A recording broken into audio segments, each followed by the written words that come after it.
Saravá, meus irmãos, bênção para quem é de bênção. Nesta nova programação, vamos falar sobre incorporação, animismo e mistificação. Não esqueçam de compartilhar, de assinar para nos seguir, de dar o seu like e também ativar o sininho.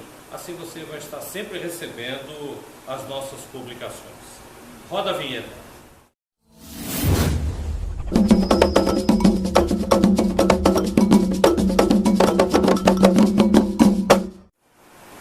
Bem-vindo, meus irmãos. Eu sou o Pai Início de Xangô, dirigente do Centro Espírita de Umbanda, Xangogino e Ogum Beramar, aqui na cidade de São Vicente. Antes de falar sobre o assunto propriamente dito, eu gostaria de deixar algumas explicações. Primeiro, você que é médico, você tem que seguir as orientações dos dirigentes da sua casa. Não é certo o médium ir numa casa, frequentar, ir em outra para tirar dúvidas sobre aquilo que foi falado, e numa terceira para fazer consulta. Isso não vai lhe trazer benefício nenhum, muito pelo contrário. Vai lhe deixar numa situação mais confusa. Portanto, respeite a casa onde você frequenta. Respeite o dirigente da sua casa e siga os rituais que a casa pratica. Então, isso que eu vou falar é referente ao cantinho dos orixás. Não quer dizer que seja a verdade absoluta. O que mais interessa é o médium poder desenvolver e se ligar a Deus. Hoje nós vamos falar principalmente com um tema endereçado aos pré-médios. Em nossa casa nós denominamos pré-médios aqueles médios que estão iniciando. Não importa a idade. Pode ser os mais novos, pode ser os de meia idade, pode ser até um pouquinho mais idosos, mas estão iniciando. Não. A incorporação se dá quando existe uma comunhão de objetivos e pensamentos entre a matéria e o espírito. Matéria, o médium, espírito, o orixá. Quando há essa comunhão, a incorporação se dá de forma muito natural. Mas como é que acontece a incorporação? Antigamente, muito antigamente, se falava que o espírito saía do corpo do médium e entrava o espírito do orixá. Não, isso não acontece de forma alguma. Por isso, muita gente até hoje ainda tem medo. De repente meu espírito sai e eu não volto, e não volta mais, e aí o que acontece comigo? Eu morro, eu durmo, enfim. Vocês dão risada? Mas acontece sim. Muitas vezes ainda acontece isso. Para que haja essa sintonia entre o espírito e a matéria, são necessárias algumas providências anteriores. A vela de anjo de guarda sempre acesa. Nós já tocamos nesse assunto num outro vídeo, como deve proceder para acender a vela de anjo de guarda. O médium deve fazer um preceito, o médium deve fazer um banho de limpeza e fortalecimento. O médium deve vir com fé e se dedicar durante as reuniões, durante as sessões. É a gira totalmente dedicada ao pré-médium. E durante a gira prática da casa, o padrinho acompanhar o desenvolvimento do seu afilhado. Supor que nós vamos fazer uma gira de Ogum. Abre-se a gira, canta-se os pontos para Ogum e um padrinho vai acompanhar o médium, homem. Uma madrinha vai acompanhar o médium, mulher. E ali, segurando nas suas mãos, vai cantar o ponto junto, vai solicitar a presença do orixá, que assim, se for de vontade dele, ele virá para fazer a incorporação. E cada orixá se manifesta na matéria do médium de uma forma. Então tem alguns que estufam o peito, tem outros que parece que traz uma leveza tão grande que se tem a impressão de estar flutuando. A vibração que ele está sentindo é a força que o orixá está transmitindo à sua matéria. Por isso há uma diferença. Não tem uma regra geral, todos incorporam desse jeito e todos desincorporam desse jeito. Não, cada orixá é único. A manifestação é livre por parte do orixá. Cabe ao médium estar concentrado, focado para sentir essa vibração. O animismo muitas vezes se dá dentro de um terreiro, quando aquele médium, aquele pré-médium, às vezes até um médium mesmo de obrigação, se sente, de certa forma, diminuído em relação a um irmão, a uma irmã. Ele vê que as entidades daqueles irmãos, irmãs, vêm com mais força, com mais facilidade, realizam grandes trabalhos, e as entidades dele nem sempre se apresentam da mesma forma. Então o médium inconscientemente acaba provocando certas situações baseado no comportamento das demais entidades. Então se a entidade vem, um caboclo, por exemplo, dá um salto, dá um brado, bate no peito, ele vai fazer igual. Então isso deve ser corrigido durante o período de desenvolvimento. Cabe aos dirigentes da casa, cabe aos padrinhos e madrinhas orientar o médium e orientar a entidade. Ah, mas tem que orientar a entidade? Tem. O orixá, ele conhece a Umbanda, mas ele não é obrigado a conhecer o ritual da casa. Agora, se o animismo não for corrigido desde cedo, ele acaba virando a mistificação.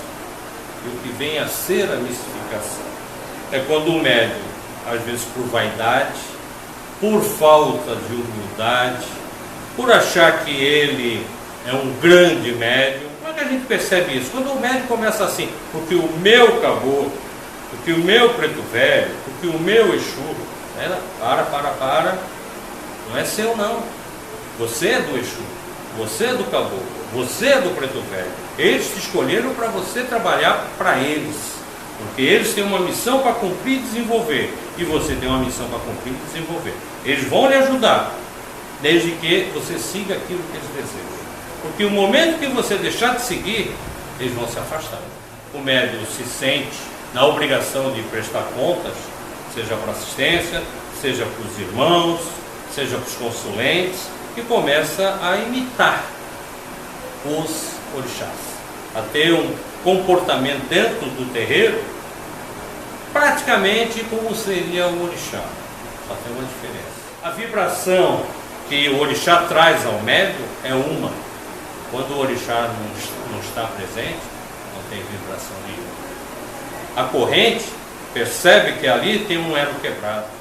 A presença do médium na corrente vai prejudicar o próprio médium, vai prejudicar a casa, vai prejudicar o dirigente. Você nunca sabe quem está na assistência. Você pode ter médium vidente na assistência, que está olhando e está vendo que ali não tem nada, que ali é só uma fantasia. Aquele médium ali não vai ficar de boca fechada, não. Ele vai comentar, eu fui na casa X e eu só vi mistificação, não vi ninguém trabalhando.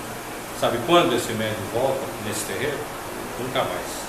Sabe quantas outras pessoas que ouvirem esses relatos vão retornar? Nunca mais. A mistificação é algo que tem que ser combatido desde o início. E quando é o início? No animismo.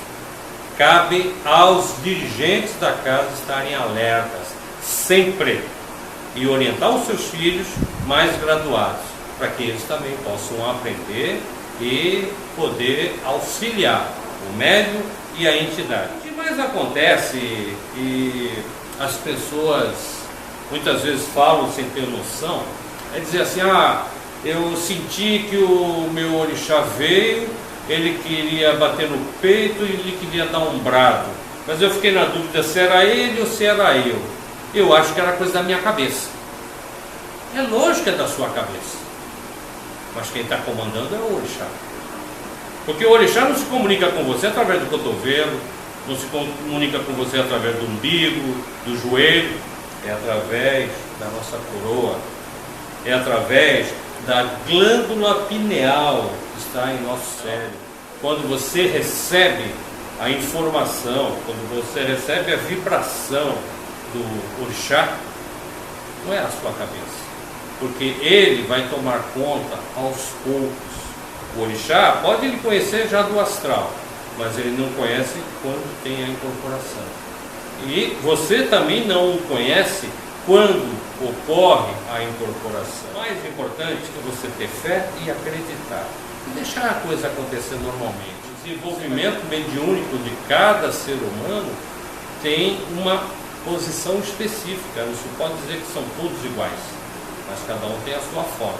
E quando isso acontece, é muito importante, porque você, através da Umbanda, através dos seus orixás, você ganha uma força interior muito maior. Volto a frisar que de casa para casa há diferenças.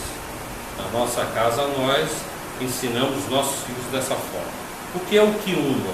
Quiumba é um espírito sem luz, é um espírito que vive vagando por aí, que não tem noção do que é certo, do que é errado, e que muitas vezes são utilizados pelos aqueles dirigentes para fazer o mal, para prejudicar, para quem quer que seja, trazer um infortúnio. Eles não têm noção, então são pagos. E quando são pagos, eles realizam. Nós temos também a figura do Exu sem ser batizado, do Exu sem ser coroado. Então, Exus são pombagiras da mesma forma, mas que não têm noção do que é certo e do que é errado. E muitas vezes são utilizados por pessoas de má índole para prejudicar outros.